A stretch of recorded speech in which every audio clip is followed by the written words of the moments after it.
Mari kita bersatu dalam doa.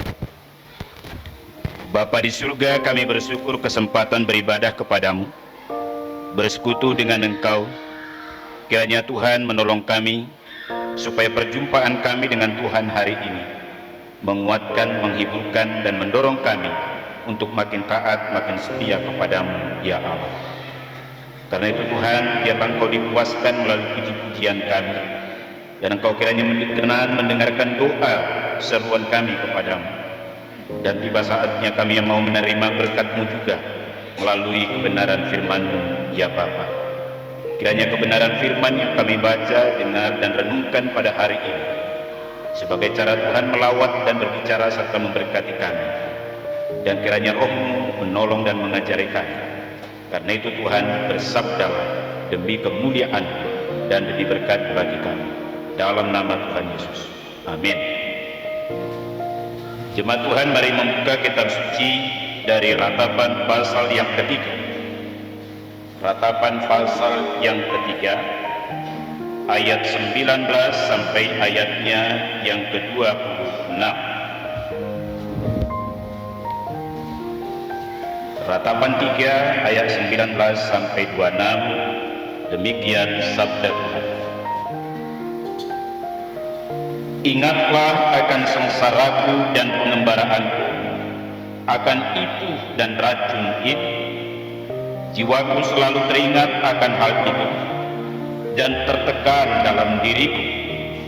Tetapi hal-hal inilah yang kuperhatikan.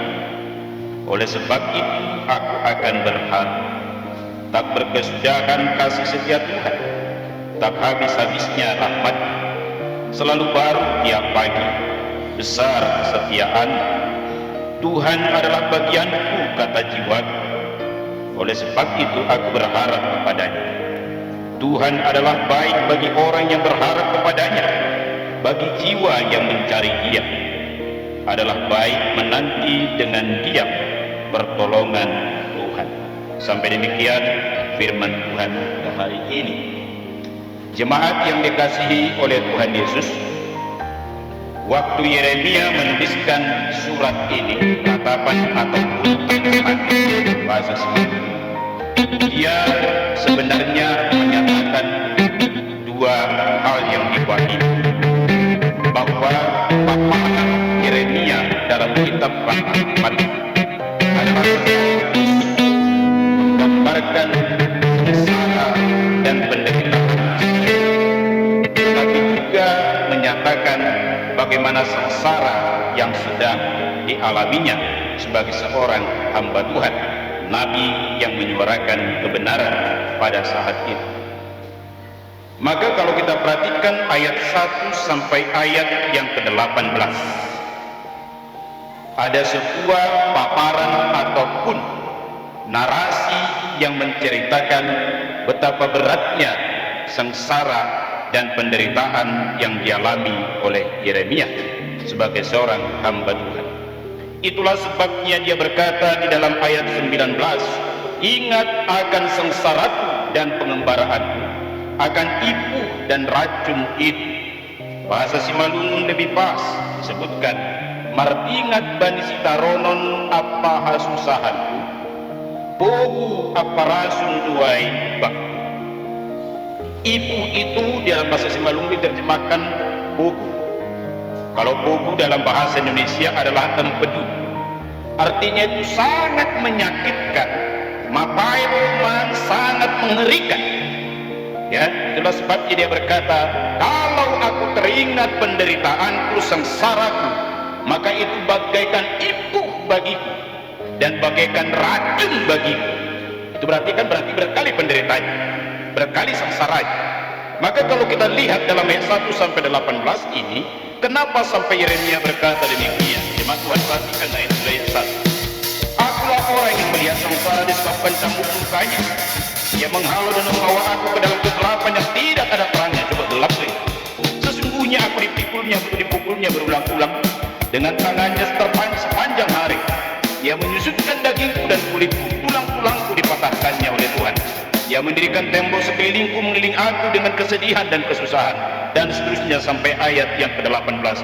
begitu beratnya penderitaan dan sengsara yang dialami oleh Yeremia, sehingga dia berkata, kalau aku mengingat penderitaan dan sengsaraku, itu adalah ibu, yaitu empedu yang sangat pahit dalam hidupku, dan juga dikatakan itu racun yang mematikan bagi diriku. Jemaat yang dikasihi oleh Tuhan, besarnya penderitaan atau beratnya tantangan pergumulan dialami oleh Yeremia, sampai dia berkata, kalau diingat bagaikan ibu atau empedu, dan bagaikan racun dalam banyak dikasihi Tuhan.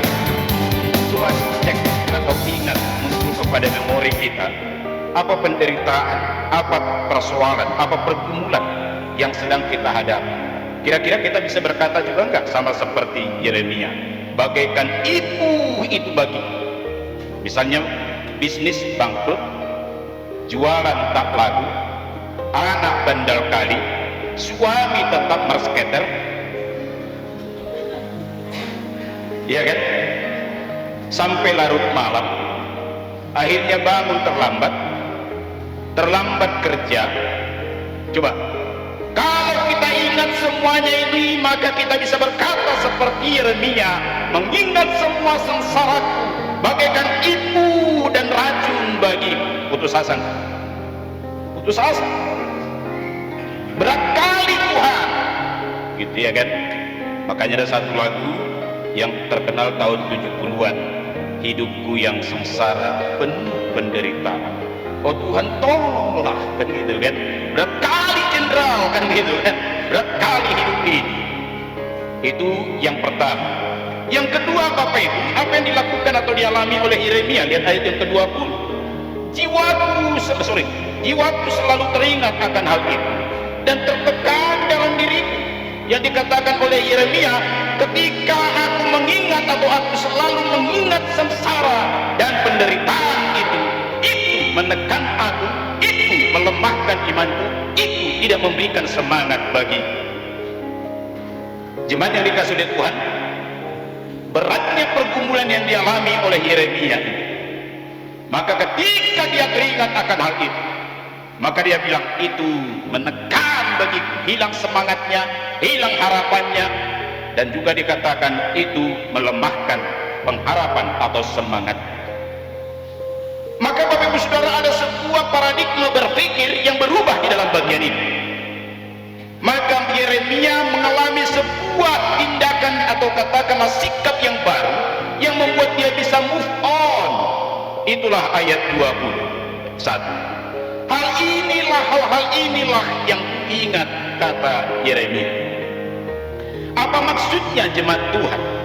Pertama, semakin kita berfokus mengingat, memikirkan dan memberikan perhatian kepada semua pergumulan, tantangan dan penderitaan yang kita alami, maka itu akan semakin menghabiskan, menghilangkan energi kita, mematahkan semangat kita, memudahkan pengharapan kita, dan itu juga melemahkan iman kita.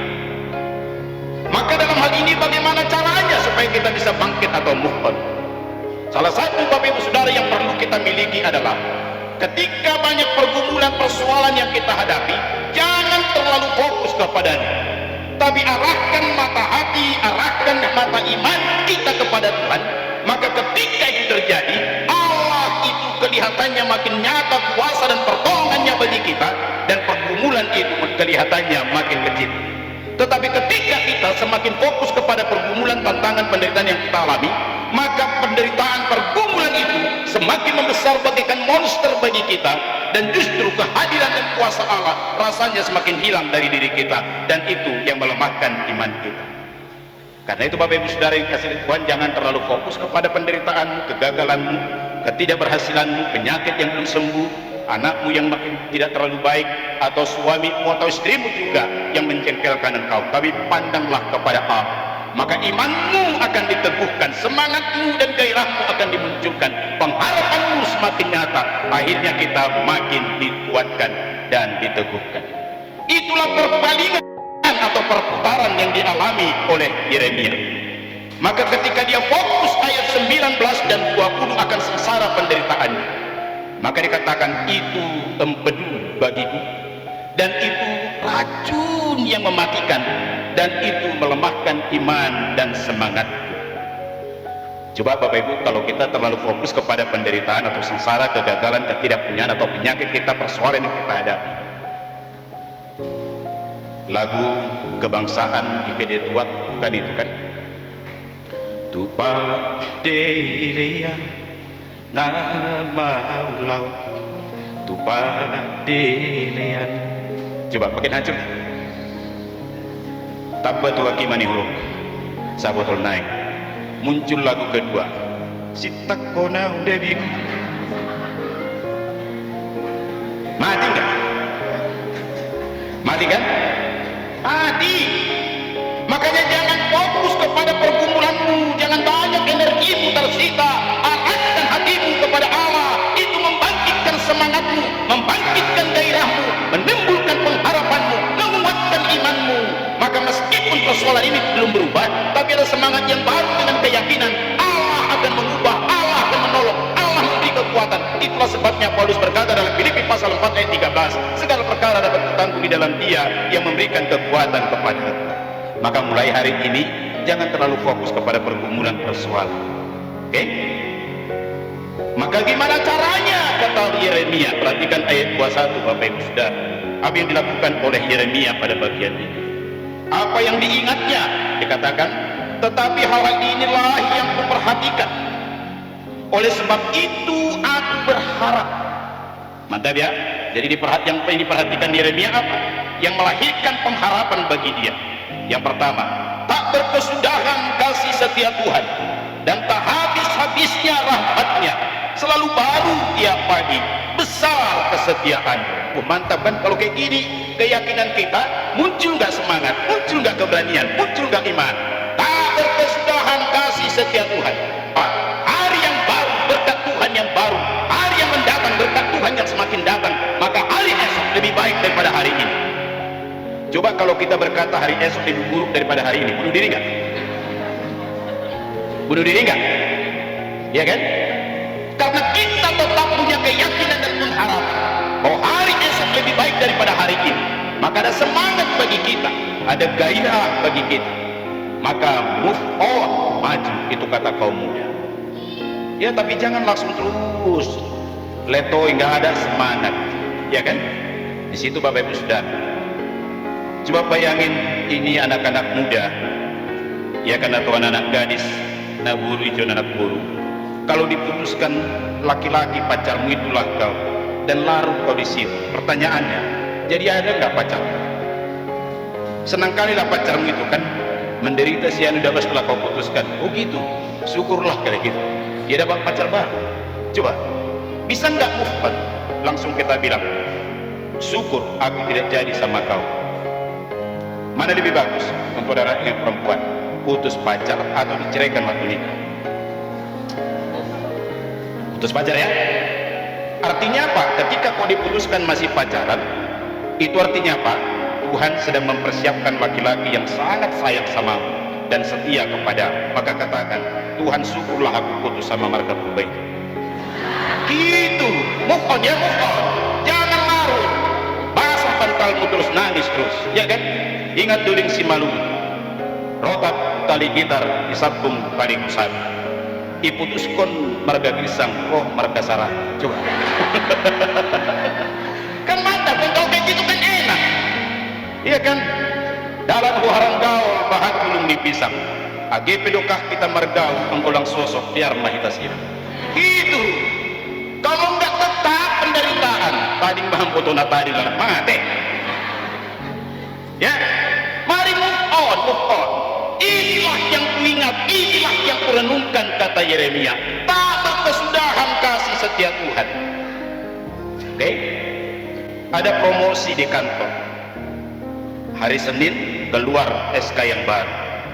Ternyata nggak ada namamu dipromosikan di situ. Bilang tak berkesudahan kasih setia Tuhan. Padahal masa kerjamu udah lebih, pangkatmu lebih, yang diangkat di bawah golongan. Nyatakan tak berkesudahan kasih setia Tuhan. Selalu baru tiap hari, besar kesetiaan. Kalau tidak akan putus asa.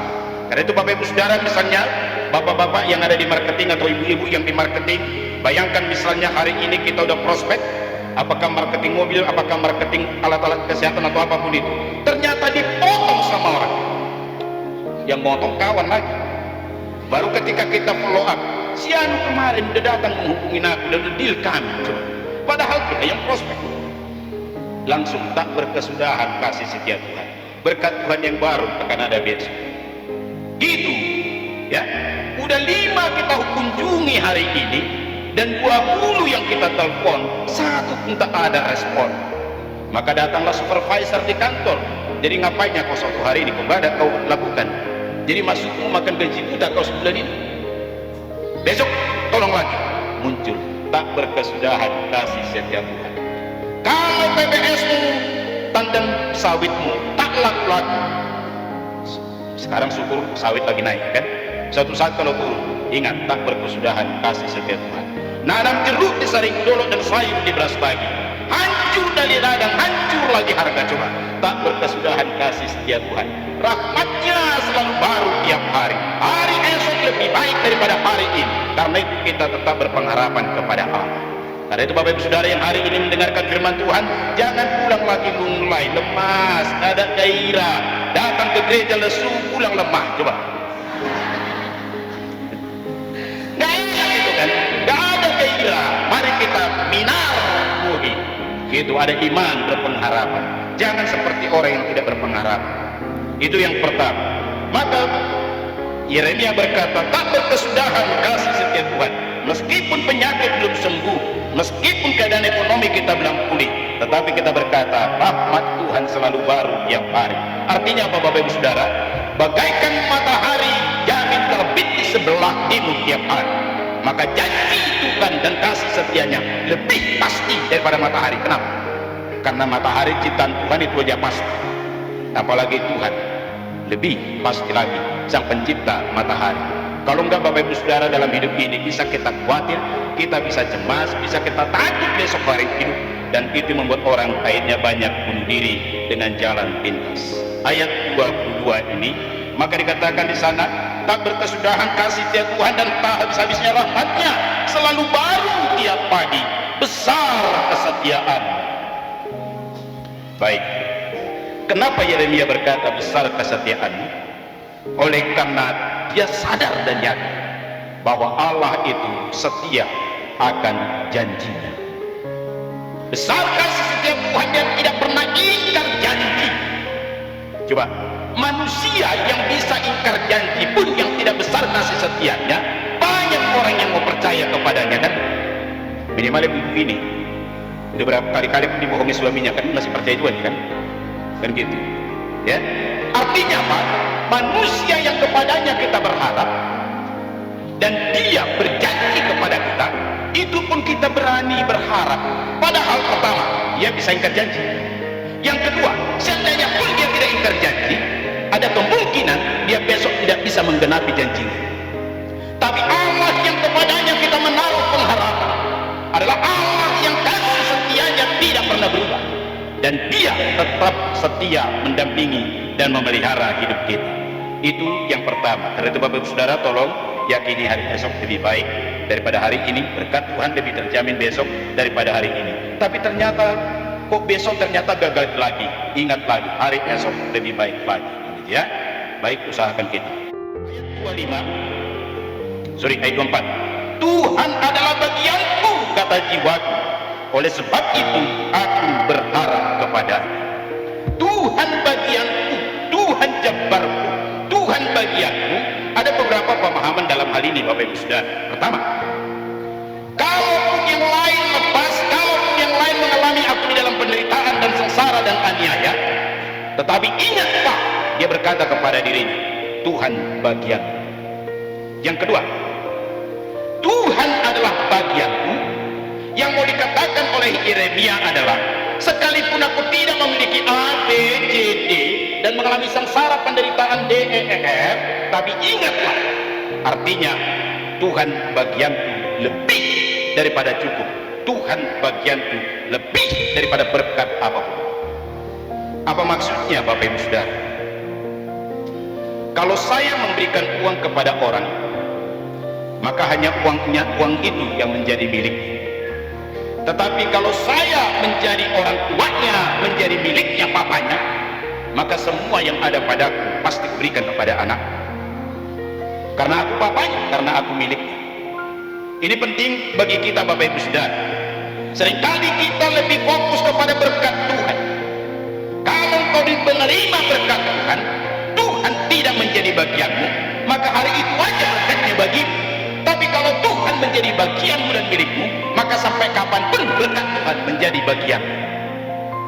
Kadang-kadang kan kita lebih suka dengan berkat Tuhan hari ini, tapi Tuhan kita abaikan. Karena itu mari belajar bahwa Tuhan bagian kata jiwa. Dan Yeremia tidak ngomong kepada orang lain, tapi dia berbicara kepada dirinya yang disebut dengan self talk. Dia ngomong kepada dirinya yang menunjukkan Tuhan adalah bagian. Katakan bisnismu hancur, jabatanmu dicopot, tiga-tigamu gak laku, marketingmu gagal, semua yang kau kerjakan gagal, maka katakan dalam hatimu, Tuhan bagian. Kalau Tuhan bagianmu, maka yang lain menjadi milik. Dan inilah komitmen daripada seorang pemazmur Bapak Ibu. Mari buka Mazmur pasal 73. Kalimat ini dalam Mazmur 73 ini sangat bagus sekali untuk kita berbicara kepada diri kita. Mazmur 73 ayat 25 dan 26. Mari kita baca bersama. Dua-duanya. Siapa gerangan ada padaku di sorga selain Engkau? Selain Engkau tidak ada yang kuingini di bumi. Sekalipun dagingku dan hatiku habis lenyap, gunung batuku dan bagianku tetaplah Allah selama-lamanya. Mantap ya. Siapa gerangan ada padaku di bumi selain Engkau yang kuinginkan? Maka sekalipun hatiku dan dagingku habis lenyap, pemazmur berkata, bagianku adalah Allah selama-lamanya. Bapak Ibu Saudara, yang kita rebut lepas, yang kita kejar lari, yang kita pegang keluar dari diri kita. Tetapi katakan, bagian adalah Allah selama-lamanya. Maka jangan ketika banyak penderitaan, ada banyak orang mengalami sengsara, mengalami penderitaan, akhirnya meninggalkan Tuhan. Salah. Tetapi di sini justru makin dekat kepada Allah. Tuhan bagian, kata jiwaku. Itu kata Yeremia. Maka sekalipun hatiku dan dagingku habis lenyap, bagianku adalah Allah. Kalau kayak gini Bapak Ibu Saudara, tidak ada yang malas pertemuan, tidak ada yang malas mereming. Tuhan bagian. Semalam aku bertiga-tiga, jualanku rugi, modal pun tak pulang, malah rugi separuh. Tuhan bagian. Besok rezeki yang baru Tuhan sediakan. Di situ baru ada semangat bagi kita. Udah lama aku melamar kerja, tak lulus juga.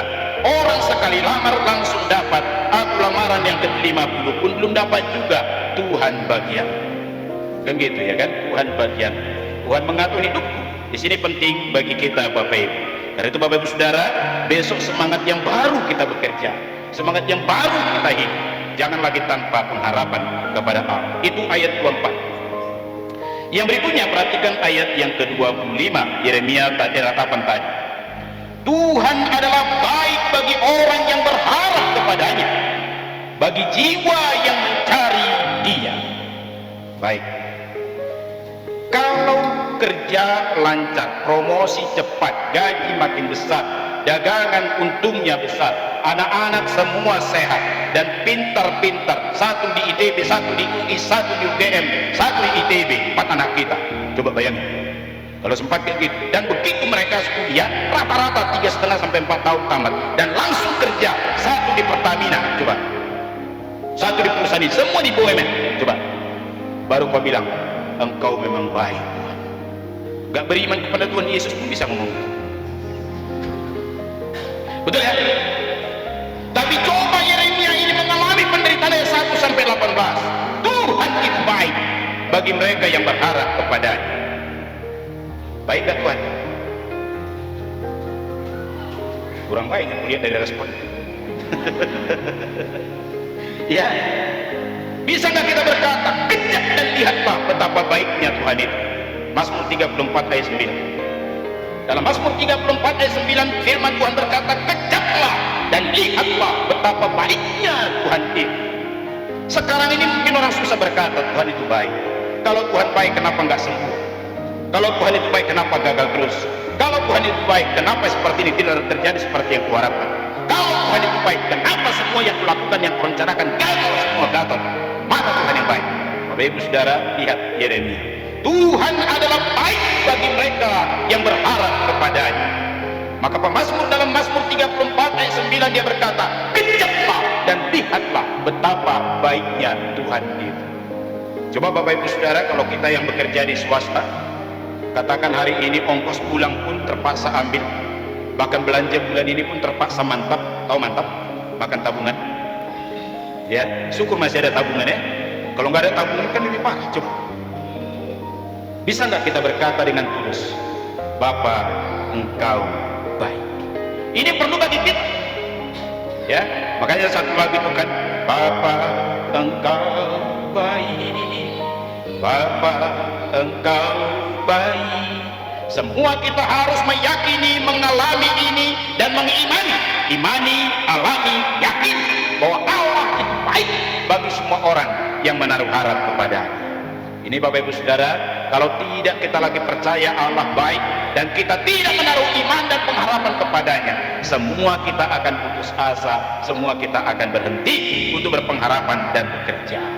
Ini persoalannya bagi kita. Memang berat bagi kita menjalaninya ketika terjadi. Jangan berpikir waktu itu Yeremia udah lepas dari penderitaannya, belum.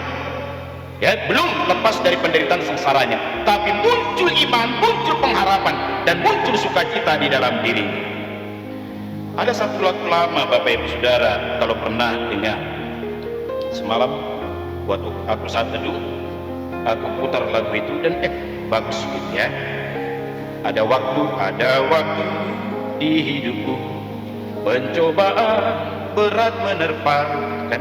Baru dikatakan tagnya, katakan pada Tuhan masa depan dan semua indah pada waktunya. Berat sih berat, tetapi Yeremia berkata adalah baik, Allah itu baik bagi mereka yang menaruh iman, menaruh pengharapan kepadanya. Ingat tema kita hari ini, naso marpusado hidupmu nilai bata. Kasih setia Tuhan tidak pernah habis-habisnya, selalu baru tiap hari. Besar kesetiaan Tuhan bagi kita yang menaruh iman dan pengharapan kepada kita. Maka muncul gairah, muncul semangat, muncul iman, dan muncul sukacita dalam hidup kita. Maka Bapak Ibu Saudara dikasih di Tuhan, selain dikatakan hari ini Tuhan baik, apapun yang terjadi, ingat kebaikan Tuhan tidak pernah berubah. Karena itu mari berharap kepadanya bagi jiwa yang mencari Dia. Terakhir ayat 26, adalah baik menanti dengan diam pertolongan Tuhan. Yang disampaikan oleh Yeremia adalah baik dengan diam, bukan pasif, tapi ada satu penyerahan yang muncul di dalam dirinya. Bapak Ibu Saudara, tolong dipahami ya, teologi Kristen tidak mengajarkan pasrah, teologi Kristen mengajarkan berserah. Apa bedanya?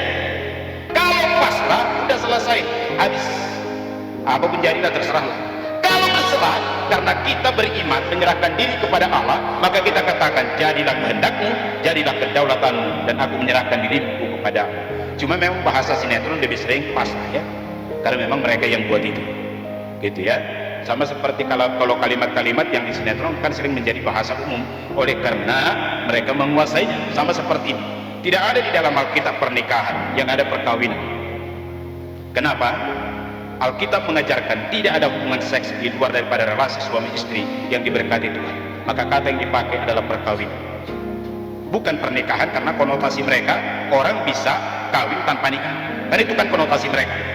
Tapi Alkitab mengajarkan itu misalnya. Jadi ini pun orang Alkitab kebenaran mengajarkan kita berserah, ada iman di dalamnya, mengakui kedaulatan Allah, membiarkan Allah bekerja.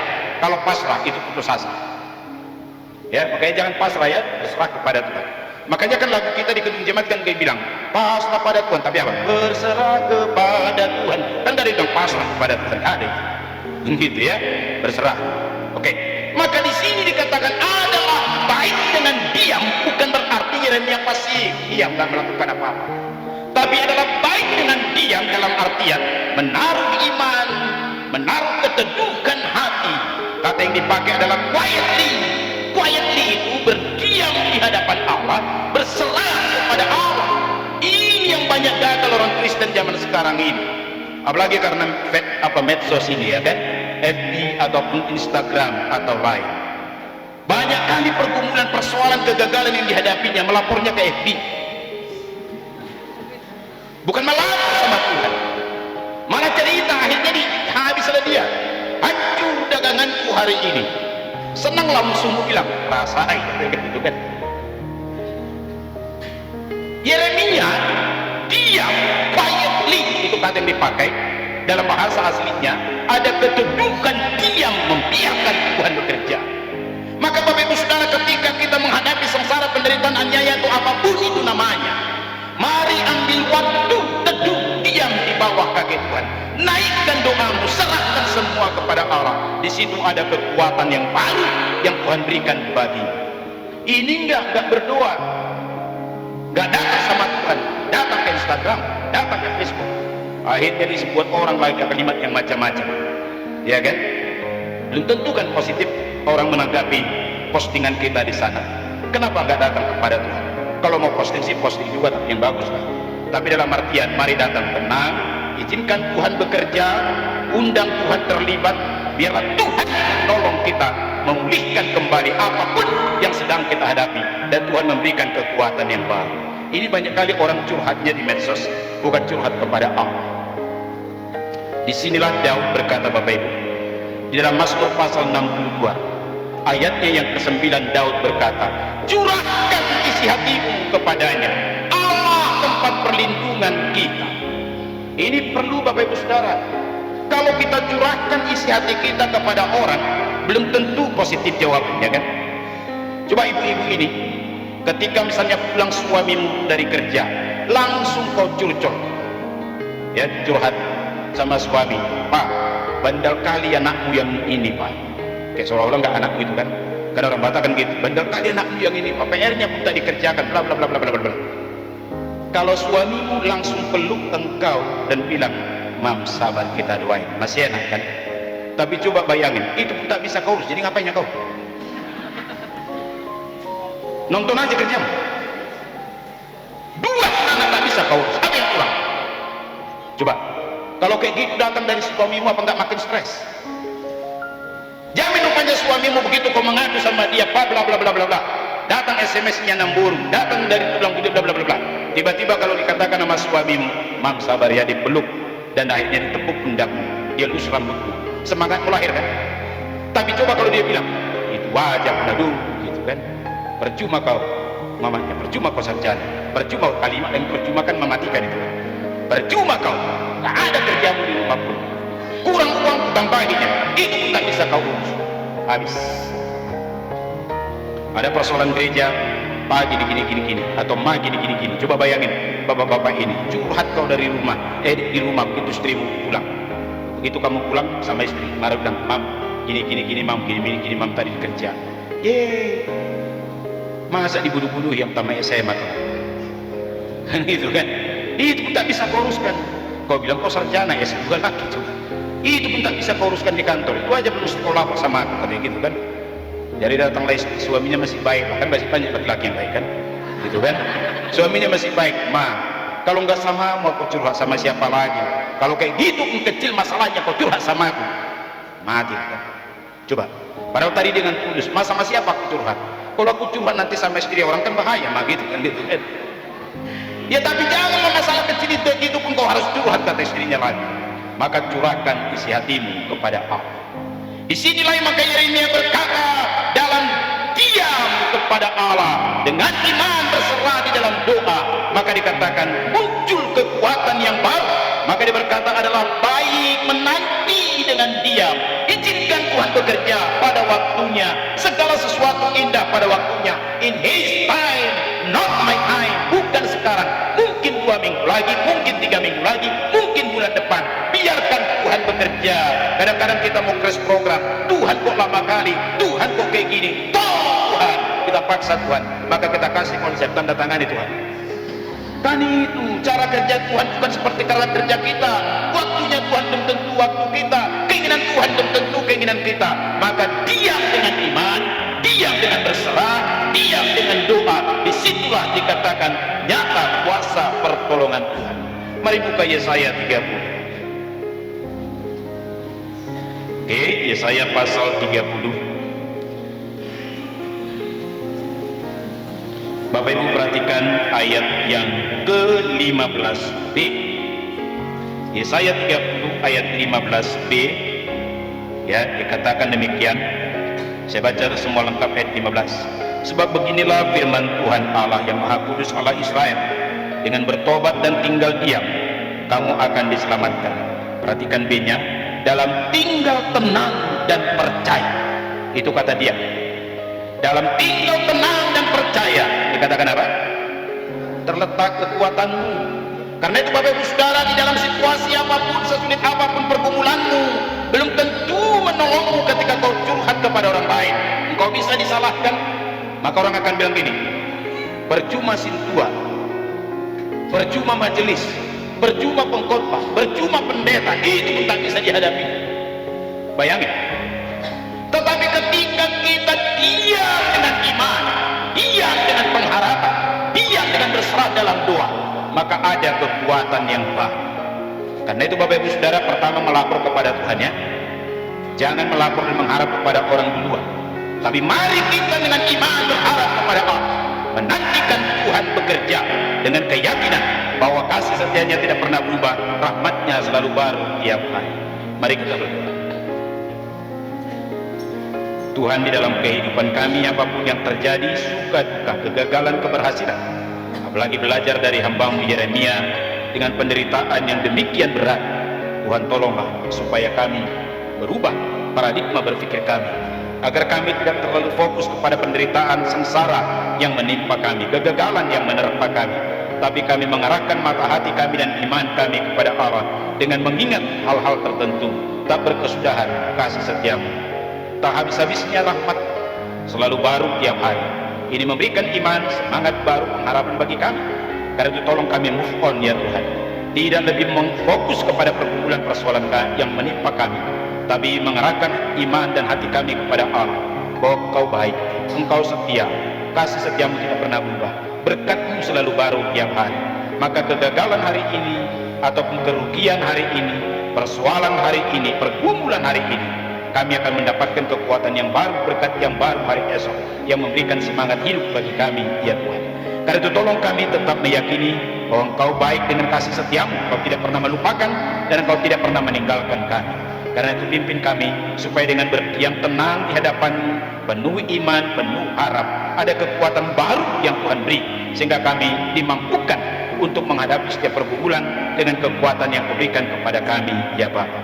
Kiranya Tuhan menolong kami menjalani hari esok kami lebih semangat, lebih berani, lebih bergairah, move on, oleh karena ada Allah yang menjanjikan berkat dan kasih setiamu yang lebih lagi bagi kami hari esok. Dalam nama Yesus, amin.